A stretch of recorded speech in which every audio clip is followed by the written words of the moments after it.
Morning welcome to V3 news లక్ష్యం సమాజహితం నేను media బులెటిన్ల ముందుగా హెడ్లైన్స్ చూద్దాం. కరోనా నివారణకు తెలంగాణ ప్రభుత్వం అన్ని చర్యలు తీసుకుంటోంది. విదేశాల నుంచి వచ్చిన వాళ్లే కరోనా బాధితులయ్యారని వెల్లడించిన మంత్రి ఈటెల రాజేందర్. విదేశీ ప్రయాణాలు చేసిన వారు స్వయంగా బయటికి వచ్చి సహకరించాలి. శంషాబాద్ విమానాశ్రయంలో నిఘా మరింత పెంచామన్న సిపి సజ్జనార్.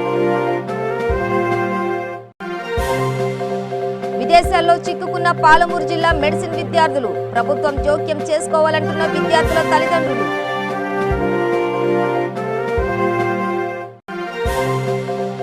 నేటి తరానికి గాంధీ సిద్ధాంతాలు పరిచయం చేయాలి. 1000 కిలోమీటర్ల సైకిల్ యాత్ర చేపట్టిన తమిళనాడుకు చెందిన దంపతులు.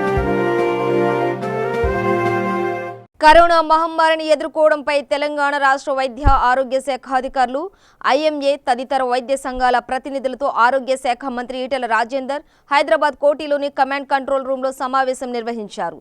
ఈ సమావేశం అనంతరం ఈటెల మీడియాతో మాట్లాడుతూ కరోనాపై తెలంగాణ తీసుకుంటున్న చర్యలను కేంద్రం కూడా అభినందించిందని తెలిపారు.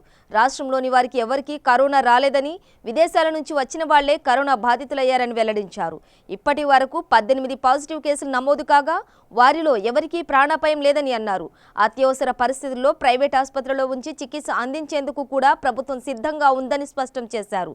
అయితే ప్రజలు సన్నద్ధత లేకపోతే ప్రభుత్వాలు ఎన్ని చర్యలు తీసుకున్నా నిష్ప్రయోజనమేనని మంత్రి అన్నారు. తెలంగాణలో 8 కరోనా కేసులు నమోదైన నేపథ్యంలో ప్రభుత్వం చర్యలు ఉధృతిని పెంచింది. ముఖ్యంగా విదేశీ ప్రయాణాలు చేసిన వారిపై దృష్టి సారించింది. దీనిపై Hyderabad police commissioner CP Sajjanar మాట్లాడుతూ విదేశీ ప్రయాణాలు చేసిన వారి వివరాలు సేకరిస్తున్నామని తెలిపారు. విదేశీ ప్రయాణాలు చేసిన వారు స్వయంగా బయటికి వచ్చి సహకరించాలని విజ్ఞప్తి చేశారు. ప్రజలు సదస్సులు సమావేశాలకు దూరంగా ఉండాలని సూచించారు. మరికొన్ని రోజుల్లో ప్రధాన పండుగలు వస్తున్నందున మత పెద్దలు సహకరించాలని కోరారు. శంషాబాద్ విమానాశ్రయంలో నిఘా మరింత పెంచామని, సైబరాబాద్లో నివసిస్తున్న విదేశీయుల సమాచారం సేకరిస్తున్నామన్నారు.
నూతన వధువరులను వీడియో కాలింగ్ ద్వారా ఆశీర్వదించిన రాజ్యసభ సభ్యులు జోగినిపల్లి సంతోష్ కుమార్. తెలంగాణ ముఖ్యమంత్రి కేసీఆర్ ఆదేశాల మేరకు కరోనా వైరస్ ప్రభావం వల్ల ఎవరూ కూడా బయటకు వెళ్లవద్దని, వివాహాలకు శుభకార్యాలకు ఎక్కువ మంది హాజరు కావద్దన్న ఆదేశాల మేరకు గత 6 సంవత్సరాలుగా తన వ్యక్తిగత సెక్యూరిటీ సిబ్బందిగా పనిచేస్తూ తనను కంటికి రెప్పలా కాపాడుకుంటూ వస్తున్న నరేందర్ గౌడ్, ఉమారాణిల వివాహం భువనగిరి పట్టణం వైఎస్ఆర్ గార్డెన్లో జరిగింది. ఈ వివాహానికి రాజ్యసభ సభ్యులు సంతోష్ కుటుంబ సభ్యులతో సహా హాజరు కావాల్సి ఉన్నా కూడా ముఖ్యమంత్రి ఆదేశాల మేరకు కరోనా వైరస్ ప్రభావం తగ్గించడం కోసం వివాహానికి వెళ్లకుండా వీడియో కాలింగ్ ద్వారా నూతన వధూవరులను ఆశీర్వదించడం జరిగింది. కరీంనగర్లో కరోనా వైరస్ కలకలం సృష్టించడంతో ఆ జిల్లా ప్రజలు ఇండ్లకే పరిమితం కావాలని అధికారులు సూచిస్తున్నారు. ఇండోనేషియా నుంచి జిల్లా కేంద్రానికి వచ్చిన వారిలో ఏకంగా 7గురికి కరోనా పాజిటివ్ కావడంతో ఆ జిల్లా ప్రజలు తీవ్ర ఆందోళనకు గురవుతున్నారు. కరీంనగర్లో 100 ప్రత్యేక బృందాలతో ఇంటింటికి వెళ్లి పరీక్షలు నిర్వహిస్తున్నారు. ఇందుకు కరీంనగర్ ప్రజలు సహకరించాలని ప్రభుత్వం విజ్ఞప్తి చేసింది. అవసరమైతే ఆయా ప్రాంతాల్లో నిర్బంధం విధించాలని అధికారులు యోచిస్తున్నారు. కరీంనగర్ జిల్లాలో మంత్రి గంగుల కమలాకర్ పర్యటించారు. ప్రభుత్వ వైద్య సిబ్బందితో పాటు ఆశా వర్కర్లను అప్రమత్తం చేశారు. కరోనా టెస్టులకు సంబంధించి ఆశా వర్కర్లకు వైద్యాధికారులు సూచనలు చేశారు. రాష్ట్రమంతా అప్రమత్తంగా ఉండాలని సీఎం కేసీఆర్ పిలుపునిచ్చారు. ప్రజలు గుమ్మిగూడే కార్యక్రమాలు రద్దు చేస్తూ సర్కార్ నిర్ణయం తీసుకుంటుంది. ప్రభుత్వానికి సహకరించాలని సీఎం కేసీఆర్ ప్రజలకు విజ్ఞప్తి చేశారు. కరోనా నుంచి రాష్ట్రాన్ని కాపాడుకోవాలని పిలుపునిచ్చారు. ప్రస్తుతం చేపట్టే అన్ని రకాల చర్యలు కేవలం ముందస్తులో భాగమేనని మంత్రి గంగుల పేర్కొన్నారు.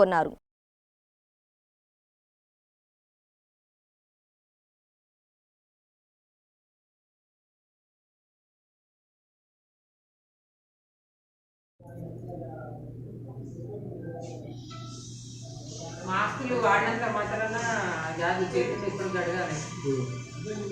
మనము నువ్వు ఇట్లా ఇది ముట్టుకోవు కదా, నేను ముట్టుకుంటే నాకు చేతులు అంటుంది. ఒకవేళ కట్టుకుంటే ఏం కాదు. లేదు దాంతో మనం మొహం వాళ్ళ బ్యాగులు డిఫరెంట్ ఉన్నాయి. అవి ఏంటి వాళ్ళు వేసుకున్నాయి రౌండ్ వేసుకోండి అందరిగా మీరు. నల్గొండ జిల్లా కనగల్ మండలం బచ్చనగూడెం గ్రామంలో నల్గొండ ఎమ్మెల్యే కంచెర్ల భూపాల్ రెడ్డికి చేదు అనుభవం ఎదురైంది. స్థానిక శ్రీ సీతారామచంద్ర ఆలయంలో ధ్వజస్తంభ ప్రతిష్టాపన కార్యక్రమంలో పాల్గొనడానికి వచ్చిన భూపాల్ రెడ్డి గుడికి రావద్దంటూ గ్రామస్తులు అడ్డుకున్నారు. దాంతో అక్కడ స్వల్ప ఉద్రిక్తత ఏర్పడింది. ఆలయం దగ్గర రాజకీయ పార్టీ నాయకుల ఆహ్వానం వద్దని ముందే గ్రామస్తులు నిర్ణయించారు. ఆ సమాచారం వచ్చినప్పటికీ టీఆర్ఎస్ పార్టీ నాయకులు కావాలని ఎమ్మెల్యేను పిలిపించారు అంటూ గ్రామస్తులు మండిపడ్డారు.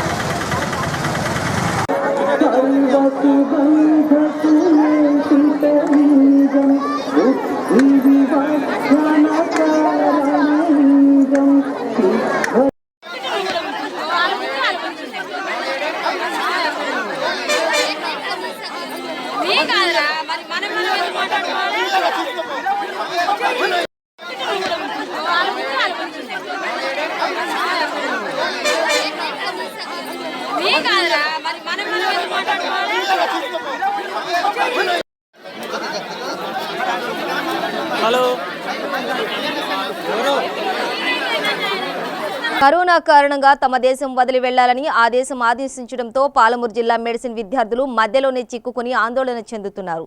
మహబూబ్ నగర్ జిల్లా జడ్చెర్ల పట్టణానికి చెందిన 6గురు మెడిసిన్ విద్యార్థులు ఫిలిప్పీన్స్ దేశంలో విద్యను అభ్యసిస్తున్నారు. ఇటీవలే వ్యాపించిన కరోనా వైరస్ కారణంగా తమ దేశం వదిలి వెళ్లాలని విద్యార్థులను ఆదేశించడంతో ఆ విద్యార్థులు 2 రోజుల క్రితం భారత్కు బయలుదేరారు. మధ్యలో సింగపూర్ ఎయిర్పోర్ట్ అధికారులు వారిని నిలిపివేసి భారతదేశం నుండి ఆదేశాలు వస్తాయని అప్పుడే పంపిస్తామని వెల్లడించడంతో ఆ విద్యార్థులు అక్కడే చిక్కుకుపోయారు. దీంతో విషయాన్ని తమ తల్లిదండ్రులకు విద్యార్థులు తెలిపారు. దీంతో తల్లిదండ్రులు ఆందోళన చెందుతున్నారు. వీలైనంత త్వరలో కేంద్ర రాష్ట్ర ప్రభుత్వాలు స్పందించి తమ బిడ్డలను సురక్షితంగా స్వదేశానికి రప్పించాలని వేడుకుంటున్నారు. భారత్కు చెందిన మరికొంతమంది విద్యార్థులు కూడా అక్కడే చిక్కుకున్నట్లు విద్యార్థులు తమ తల్లిదండ్రులకు తెలిపారు.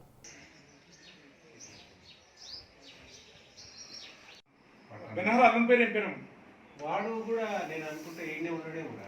అవునా? సింగపూర్లో ఉన్నాడే. We are thankful that Indian government has taken few students back to India. But the thing is, we are also stuck here in Singapore Airlines, in Singapore Airport. Actual problem ఏంటంటే ఇక్కడ మేము చాలా మంది ఉన్నాము. కొల్లంపూర్ ఎయిర్పోర్ట్ లో 2 terminals ఉన్నాయి. First terminal లో ఉన్న వాళ్ళందరూ ఇండియాకి వెళ్ళిపోయారు. బికాస్ వాళ్ళందరిది సేమ్ ఫ్లైట్. మేము వేరే టర్మినల్ లో ఉన్నామని చెప్పేసి గవర్నమెంట్ ఇచ్చిన ఆర్డర్ ప్రకారం మమ్మల్ని సింగపూర్ కి రీడైరెక్ట్ చేశారు. So that we can also go back to India. కానీ వాళ్ళందరూ అక్కడ ఇండియాలో దిగిపోయిన వెంటనే like India has pass saying that no more students or anyone will be allowed to India.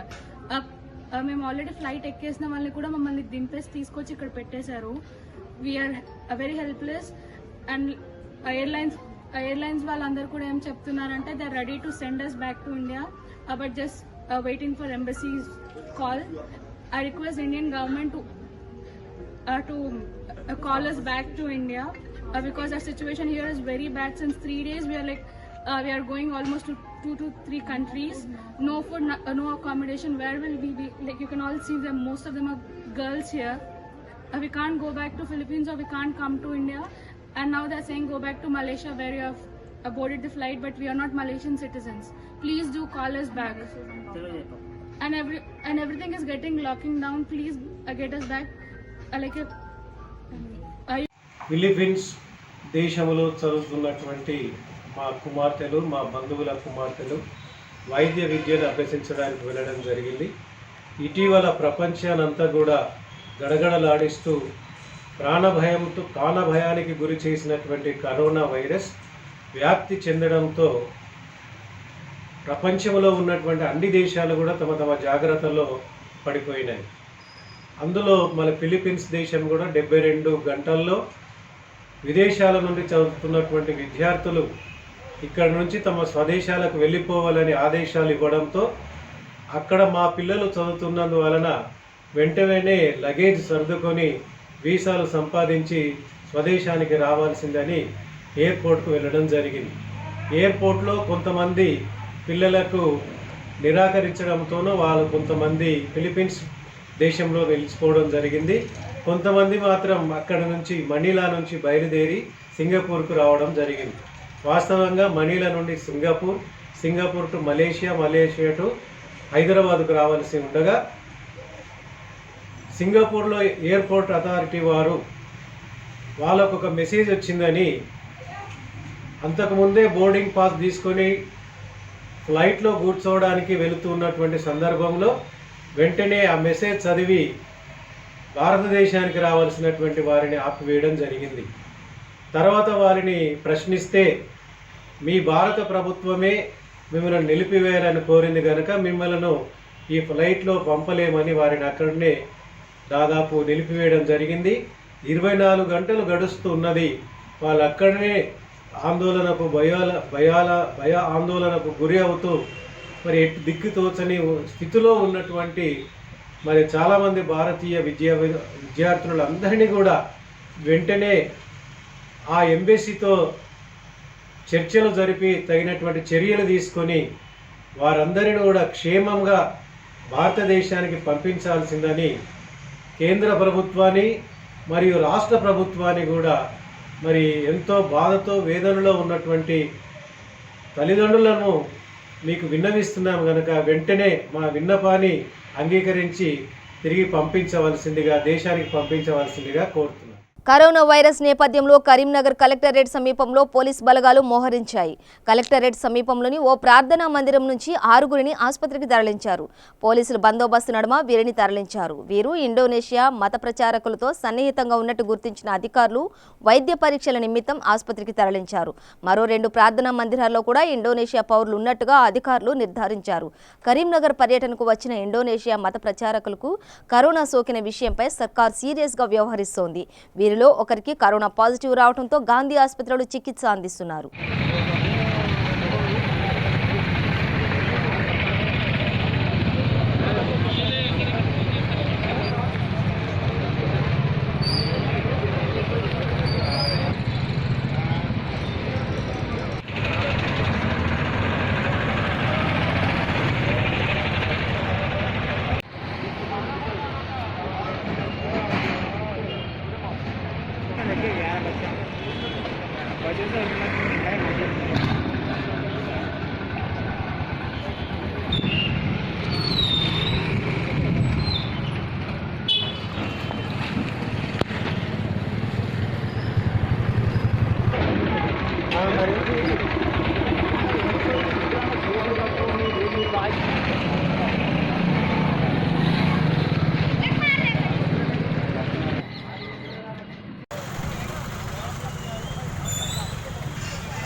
होने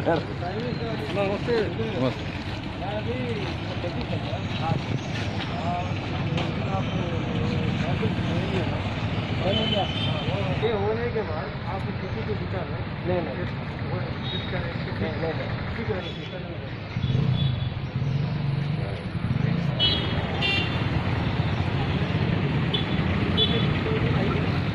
రాజకీయ లబ్ధి కోసమే తెలంగాణ ప్రభుత్వం పౌరసత్వ బిల్లుకు వ్యతిరేకంగా అసెంబ్లీ తీర్మానం చేయడం సరైంది కాదని దీన్ని వెంటనే ఉపసంహరించుకోవాలని బీజేపీ రాష్ట్ర కార్యవర్గ సభ్యురాలు సుహాసిని రెడ్డి డిమాండ్ చేశారు.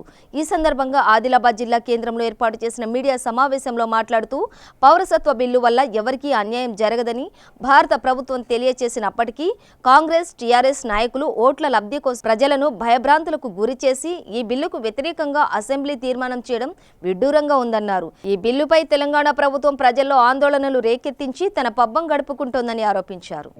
పౌరసత్వ సవరణ చట్టము ఎన్ఆర్సి ఎన్పిఆర్ల మీద వ్యతిరేకంగా అసెంబ్లీలో తీర్మానం చేసినందున ఆ తీర్మానాన్ని వెంటనే వెనక్కి తీసుకోవాలని చెప్పి గౌరవ ముఖ్యమంత్రి గారికి ఆ విధంగా జ్ఞానోదయం కలగాలని చెప్పి ఈరోజు తెలంగాణ తల్లికి విన్నవించుకోవడం జరుగుతుంది.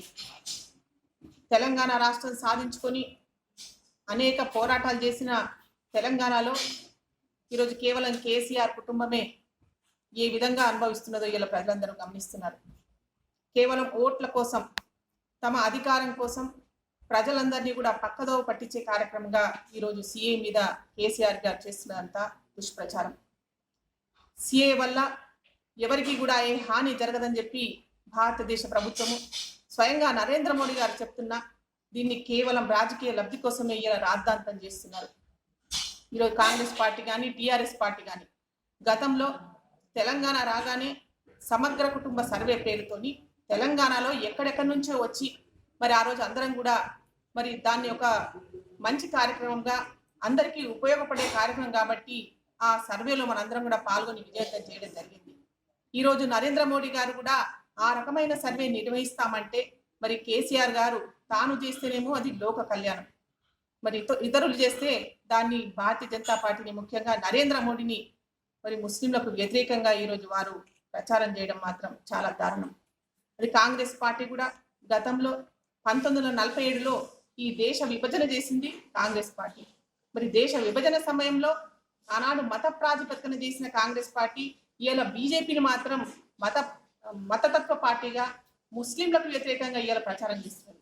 అసలు నేను టీఆర్ఎస్ పార్టీని కాంగ్రెస్ పార్టీని అడుగుతున్నా, ఈరోజు భారతీయ జనతా పార్టీ ఏ రకంగా మరి మత ప్రాతిపదికన ఈ దేశాన్ని వివరిస్తుంది? ఇది జాతీయవాద పార్టీగా భారతదేశంలో ఉన్న పౌరులందరి కోసము దేశ భద్రత కోసం ఉద్దేశించిన సిఏని ఎన్ఆర్సీలను ఈరోజు రాజకీయంగా వాడుకోవడానికి భారతీయ జనతా పార్టీ ఈరోజు దుష్ప్రచారం చేస్తున్న కాంగ్రెస్ పార్టీ. గతంలో స్వయంగా నెహ్రూ గారు మత ప్రాతిపదికన విభజించిన దేశాలైన బంగ్లాదేశ్, పాకిస్తాన్, ఆఫ్ఘనిస్తాన్ నుంచి వచ్చే మైనారిటీలకు, శరణార్థులకు ఇక్కడ మనం పౌరసత్వం కల్పించాలని చెప్పి ఆనాడు ఇచ్చిన హామీలనే ఈరోజు నరేంద్ర మోడీ గారు అమలు చేస్తున్నా దీన్ని ముస్లింలకు వ్యతిరేకమని చెప్పి ఈరోజు ఓటు బ్యాంకుగా చేస్తున్న రాజకీయ నాయకుల పట్ల ముస్లిం సోదరులు కూడా అందరూ కూడా అప్రమత్తంగా ఉండాలని చెప్పి మేము వారిని విన్నవించుకుంటున్నాం. ముఖ్యంగా ఆదిలాబాద్ అసెంబ్లీ నియోజకవర్గ శాసనసభ్యులు గౌరవ జోగు రామన్న గారు, అదేవిధంగా కాంగ్రెస్ పార్టీ నాయకులు ఇక్కడ మత సామరస్యం వెల్లివిరుస్తుంది. అందరం కలిసిమెలిసి అనేక సంవత్సరాలుగా హిందూ ముస్లిం భాయ్ భాయ్ అనే ఒక స్ఫూర్తితోని మనం శాంతియుతంగా ఉంటున్నప్పుడు సిఏ వల్ల ముస్లింలకు మరి చాలా ప్రమాదం ఉందని చెప్పి లేనిపోని భయాలు చెప్పి వారిని అభద్రతా భావానికి నెట్టి ఇలా రాజకీయం పబ్బం గడుపుకోవాలని చూస్తున్నారు. కాబట్టి ముస్లిం సోదరులు కూడా వారి వలలో పడకండి. ఈరోజు భారతీయ జనతా పార్టీ దేశవ్యాప్తంగా పౌరులందరికీ మంచి చేయాలనే ఉద్దేశంతో, భద్రత కల్పించాలనే ఉద్దేశంతో మరి సిఏ అనేది పౌరసత్వం ఇచ్చేదే తప్ప ఎవరి పౌరసత్వము తీసుకునేది కాదు. యాదాద్రి భువనగిరి జిల్లా నారాయణపురం మండలం పరిధిలోని చిల్లాపురం గ్రామ పంచాయతీలో మెరుగు వెంకన్న ఎడ్లకొట్టం అకాల వర్షానికి ఈదురు గాలులకు తట్టుకోలేక కుప్పకూలింది. సుమారుగా 2 లక్షల రూపాయల ఆస్తి నష్టం జరిగిందని, కూలిన ఎడ్ల కొట్టం చూసి లబోదిబోమంటున్నారు కుటుంబ సభ్యులు. కాయకష్టం చేసి ఎడ్లకు నీడని ఏర్పరచుకున్న రైతు వర్షానికి ఈదురు గాలులకు కొట్టం నేలమట్టం కావడంతో రైతు తీవ్ర దిగ్భ్రాంతికి గురయ్యారు.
మహాత్మా గాంధీ సిద్ధాంతాలను అందరూ ఆచరించాలని కోరుతూ 1000 కిలోమీటర్ల సైకిల్ యాత్ర చేపట్టారు తమిళనాడుకు చెందిన దంపతులు. కరిపయ్యన్ చిత్ర గాంధేయవాదులు అయిన తమిళనాడుకి చెందిన దంపతులు గాంధేయవాదాన్ని ప్రచారం చేయాలనే ఉద్దేశంతో జనవరి 26న తమిళనాడు ఈరోడ్ జిల్లా సేతంపాళ్యంలో ప్రారంభమైన వీరి సైకిల్ యాత్ర ఆంధ్రప్రదేశ్ నుండి సూర్యాపేట జిల్లా కోదాడకు చేరుకుంది.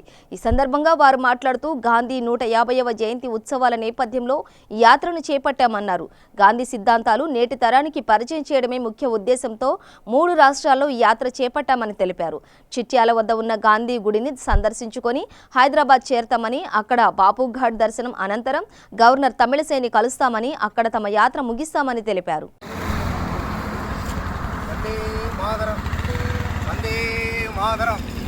महात्मा गांधी की भारत माता की जय हिंद. नमस्कार जी, my name is Karpaya, my Mrs. Chitra. I am working of organization All India Gandhian Movement, New Delhi, but administration Tamil Nadu state.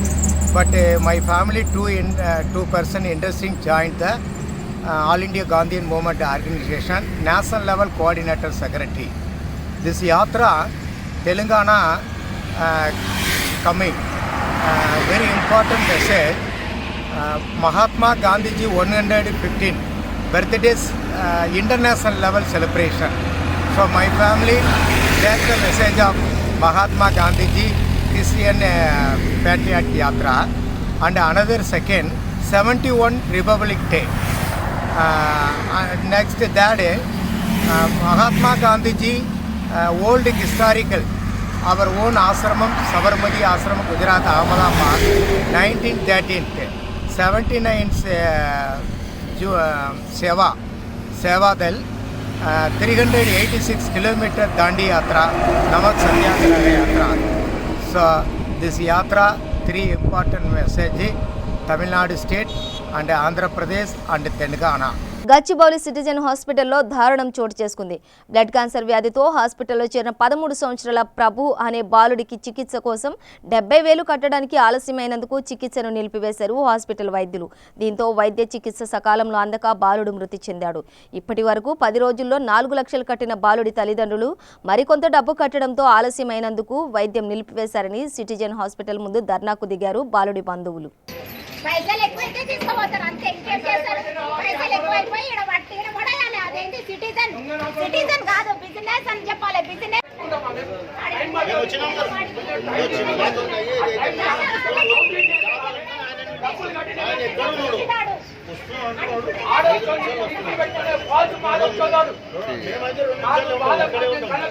అసలు ఎందుకు వేరు సపరేట్ క్లినిక్ లకి ఎందుకు వేరు? సాఫ్ట్వేర్ వాళ్ళ గురించి నేను ఒప్పుకుంటాం, డబ్బులు అనుకుంటాం, గరీబ్ వాళ్ళ మరి అదే చెప్పినా కానీ మనుషులు అయితే వచ్చి సమాధానం చెప్పాలి. దొంగలని వాడు నేను చూసిన వికారాబాద్ జిల్లా భమ్రస్పేట మండలం తున్కిపేట గ్రామంలో రోడ్డు ప్రమాదం జరిగింది. హైదరాబాద్ టు బీజాపూర్ వెళ్లే జాతీయ రహదారిపై బైక్ను లారీ ఢీకొనడంతో బైక్పై వెళుతున్న భమ్రస్పేట మండలం చౌదర్పల్లి గ్రామానికి చెందిన హైదర్ అక్కడికక్కడే మృతి చెందాడు. అతివేగం వల్లే ప్రమాదం జరిగిందని మృతదేహంతో రోడ్డుపై టెంట్ వేసి ధర్నాకు దిగారు మృతుడి కుటుంబ సభ్యులు, సన్నిహితులు. వెంటనే గ్రామంలో స్పీడ్ బ్రేకర్లు వేయాలంటూ డిమాండ్ చేశారు. వేగ పరిమితి 40 కిలోమీటర్లు ఉన్న అతివేగంతో వెళుతున్న వాహనాలతో ప్రమాదాలు జరుగుతున్నాయని గ్రామస్తులు ఆవేదన వ్యక్తం చేశారు.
రంగారెడ్డి జిల్లా శంకర్పల్లి మండలంలోని కొండకల్ గ్రామంలో అన్నదమ్ముల తైదల నరసింహ తైదల రామచంద్రయ్య అనే వ్యక్తుల మధ్య కుటుంబ కక్షల నేపథ్యంలో రామచంద్రయ్య కుటుంబాన్ని మొత్తం దహనం చేయాలని నిర్ణయించుకున్న నరసింహ పథకం ప్రకారం అర్ధరాత్రి ఇంటి గుమ్మం దగ్గర కట్టెలతో నిప్పంటించారు.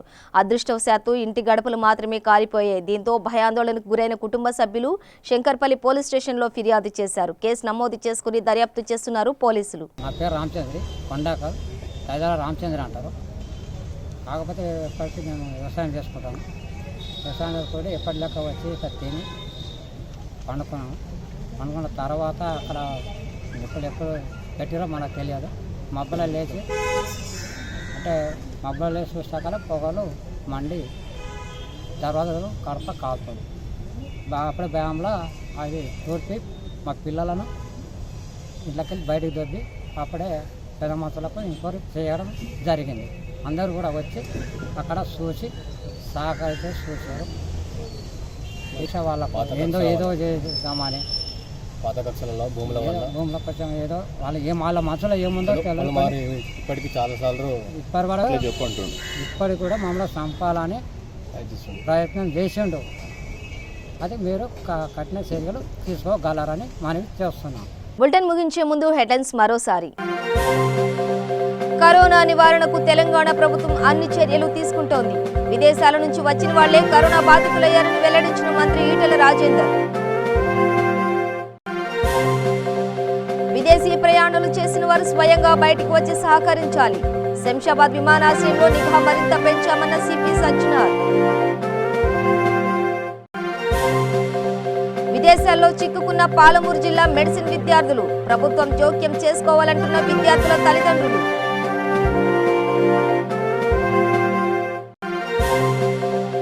నేటి తరానికి గాంధీ సిద్ధాంతాలు పరిచయం చేయాలి. 1000 కిలోమీటర్ల సైకిల్ యాత్ర చేపట్టిన తమిళనాడుకు చెందిన దంపతులు. ఇవి బులెటిన్ విశేషాలు. మరింత సమాచారం కోసం చూస్తూనే ఉండండి. V3 న్యూస్, లక్ష్యం సమాజహితం.